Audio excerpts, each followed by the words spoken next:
Il se passe tellement de choses en parallèle. Là, je veux dire, on manque de minutes dans nos émissions pour tout couvrir. Parce que oui, pendant que la CAQ se cherche un chef, que ça brasse au Québec, M. Carney continue son énorme voyage. Il est arrivé avec une nouvelle entente, un nouveau partenariat avec la Chine.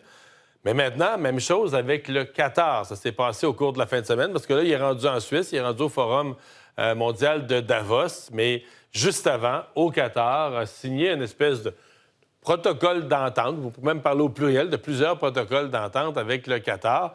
Alors, je vous donne les détails de ça. Un pays peut-être que vous connaissez, peut-être moins, un pays du Golfe, du Golfe Persique.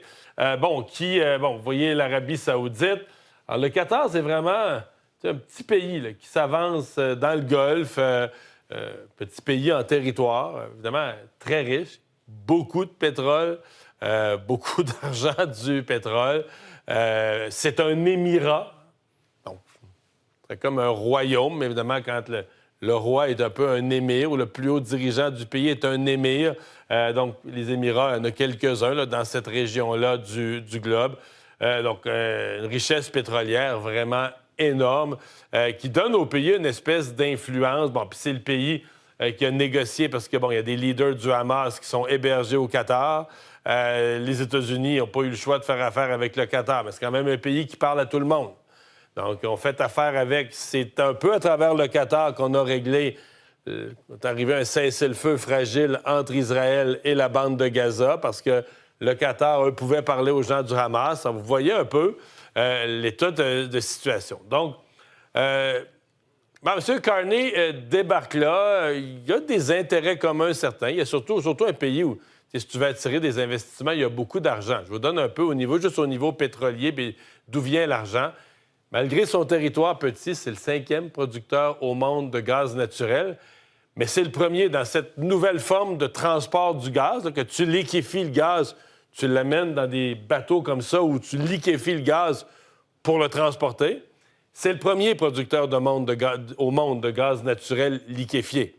Et au niveau pétrole, on dit que c'est un producteur moyen. C'est pas dans les grands, beaucoup moins gros que le Canada. C'est pas un grand producteur de pétrole, mais compte tenu de la population du pays et tout ça, ça fait quand même une richesse par habitant qui est assez importante. Vous devinez que c'est une richesse qui n'est pas tout à fait... Si vous pensez qu'elle n'est pas équitablement répartie chez nous, je peux vous dire que là-bas, c'est autre chose. Donc, vraiment, tu as une classe de citoyens très, très, très, très riche. La volonté du Qatar, là, au niveau mondial, au niveau de sa place dans le monde au cours des dernières années, je vais essayer de la résumer dans les mots les plus simples possibles, mais c'est vraiment d'accroître son influence, donc devenir un joueur important dans le monde par le pouvoir de l'argent. Et à ce chapitre-là, comment ne pas penser, là, 2022, la Coupe du monde de soccer se tient au Qatar. Des gens qui se sont plaints l'été, c'était bien trop chaud, etc. Mais comment vous pensez qu'ils ont obtenu, comment ils sont devenus un pays qui allait accueillir la Coupe du monde? Bien, c'est évidemment le pouvoir de l'argent. C'est ce qu'ils font un peu partout dans le monde. Donc, ils s'assurent d'être un pays qui a comme une importance plus grande ou une influence plus grande dans le monde par le pouvoir de l'argent. Donc, de quoi parle-t-on quand on parle de ce nouvel accord qui a été signé par M. Carney? Je reprends les mots, là. Ce sont des citations. Donc, renforcer la coopération entre le Canada et le Qatar sur des sujets comme le commerce, les investissements. Notamment, on pense que dans l'argent du Qatar, les grands fonds, beaucoup d'argent. On a besoin d'investissements au Canada. Collaboration en matière de défense, de technologie de l'information aussi.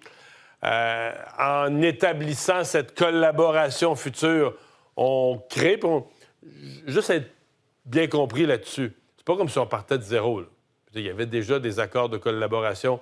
M. Carney amène ça à un autre niveau, renforce, mais c'est pas un pays avec lequel on n'avait pas de lien. Puis je dirais, c'est pas un pays comme la Chine avec lequel on était en froid. C'est un pays avec lequel on avait des relations correctes. Peut-être M. Trudeau t'en tenait moins proche un peu. Mark Carney, c'est comme si, peu importe la question des droits de l'homme, ou peu importe des questions des immenses différences au niveau des valeurs, là, c'est comme si lui, il n'y a pas de malaise à dire, regarde, on fait de la business. On n'est pas d'accord sur ceci. Moi, j'arrive ici, je viens faire de la business. Donc, pour un peu piloter cette relation, donc création d'une commission mixte, donc une espèce d'organisme commun de collaboration Canada-Qatar, commission mixte sur la coopération économique, commerciale et technique. Donc, ce sur quoi les leaders des pays se sont entendus. Je vous donne des exemples pour rendre ça bien concret, des engagements, parce que dans ça, le Canada a pris des engagements. Alors, le Canada s'engage à offrir des services aériens accrus entre le Canada et le Qatar pour faciliter la mobilité. Je pense qu'il y a quand même... Parce que le Qatar fait venir beaucoup... C'est un pays qui a beaucoup de richesses, pas tant de population que ça, fait beaucoup de venir de travailleurs étrangers dans tous les domaines. Si je ne me trompe pas, j'ai vu qu'il y a 10 000 Canadiens présentement qui travaillent au Qatar, là, qui gagnent leur vie ou qui gagnent de l'argent au Qatar. Donc, offre de services aériens accrus, ouverture d'un bureau de la défense à Doha, donc dans la collaboration militaire. On a déjà une ambassade, mais là, on aurait Doha est la capitale du Qatar, évidemment, donc on ouvrirait en plus un bureau de la défense. Et on a mis dans l'accord de collaboration le fait que, comme la FIFA, cette année, la Coupe du monde s'en vient en Amérique du Nord, Canada, États-Unis, Mexique, bien, pour la partie qui concerne le Canada, on va prendre leur conseil de sécurité. Donc, on va recevoir de la part du Qatar les conseils de sécurité en matière d'organisation d'une Coupe du monde de la FIFA. Donc, est-ce que c'est symbolique ou est-ce que c'est vrai? Là, sincèrement, je ne le sais pas. J'ai fait un petit peu de recherche. Qu'est-ce qu'on vend, nous, là, le Canada? Qu'est-ce qu'on vend au Qatar? Qu'est-ce qu'on exporte vers le Qatar? Bien, les choses qui ressortent en premier lieu, oui, on est fort en aéronautique, des avions et des pièces d'avion. Il faut dire que Qatar Airways, grosse compagnie, d'excellente réputation aussi comme compagnie aérienne. De la machinerie, équipement électrique, produits forestiers, donc c'est le genre de produits qu'on fournit au Qatar.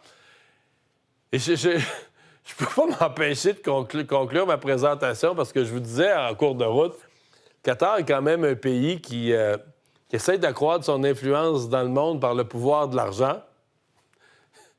On a comme eu un exemple durant l'année 2025. Si parmi d'entre vous, certains ont une meilleure mémoire, M. Trump, quand il est allé au Qatar, ils ont fait un cadeau. Et pas une petite sculpture en bois du pays, là. Un avion. Un avion de 400. Le Qatar a donné à Donald Trump. Le Trump a arrangé ça en disant que c'est la future bibliothèque Trump qui va l'avoir. C'est pas clair, mais un avion, un Boeing de 400 millions de dollars qui a été remis comme cadeau à Donald Trump. Après ça, faites-vous votre propriété pour faveur à venir ou pour faveur obtenue. Ça, c'est une autre affaire. Mais vous voyez un peu la façon de faire du pays. Alors, non, durant son voyage, à ce dont on est informé, ils n'ont pas donné ce qu'ils doivent à Mark Carney comme ils ont donné un avion à Donald Trump.